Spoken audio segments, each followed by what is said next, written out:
নমস্কার বন্ধুরা, এসএসবি ফ্যামিলির পক্ষ থেকে সবাইকে রক্ষাবন্ধনের অনেক অনেক ভালোবাসা এবং অনেক অনেক শুভেচ্ছা। আমার সকল ভাইরা, বোনরা, কাকু, জেঠিমা সবাই যাতে ভালো থাকে, সুস্থ থাকে। যাই হোক, আজকে সন্ধ্যার সময় হুট করে আমার ঘরে একটা পার্সেল চলে আসছে। তো একটা বক্স চলে আসছে, সেইটা দেখে আমার বরের কাছেই এসেছে ফোনটা, ওই গিয়ে রিসিভ করেছে। তো পার্সেলটা কে পাঠিয়েছে সেই ঠিকানাটা দেওয়া নেই, শুধু আমার বরের নাম দিয়েই আমাদের বাড়ির ঠিকানাটা দেওয়া। তাই আমরা একটু চিন্তিতই। যাই হোক, আসছে যখন পার্সেলটা একটু খুললাম, খুলে দেখি কি সুন্দর সুন্দর রাখি, দারুণ সুন্দর সুন্দর রাখি। এই 5টা রাখি এসেছে, আর এক কৌটো হচ্ছে গিয়ে চকলেট এসেছে, আর একটা রুপোর কয়েন, আর ওই যে ঠাকুরের চরণের একটুখানি চাল।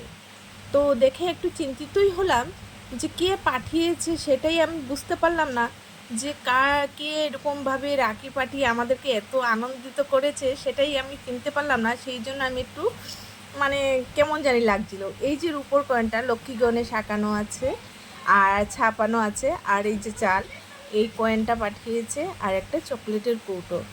তাই একটু মানে চিন্তিতই আমরা সবাই, কে পাঠিয়েছে। তো আমার ননদদেরকেও ফোন করলাম, ওরাও বললো না ওরা পাঠায়নি। আমার দাদা ভাইদেরকেও ফোন করলাম, ওরাও পাঠায়নি।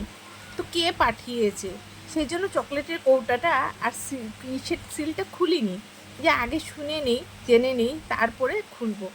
যাই হোক, পাঠিয়েছে সে জায়গাও লেখা নেই, না জায়গার নামও লেখা নেই, লোকের নামও লেখা নেই। তাই জন্য বললাম আচ্ছা একদিন থাক, তারপরে গিয়ে আমি খুলবো। আমার মেয়ে তো খুলে ফেলেছে, খুব এক্সাইটেড ছিল। এইসব আলোচনা করতে করতেই একটু পরেই আমার বরের কাছে ফোন আসলো, যে পাঠিয়েছে উনি ফোন করলো।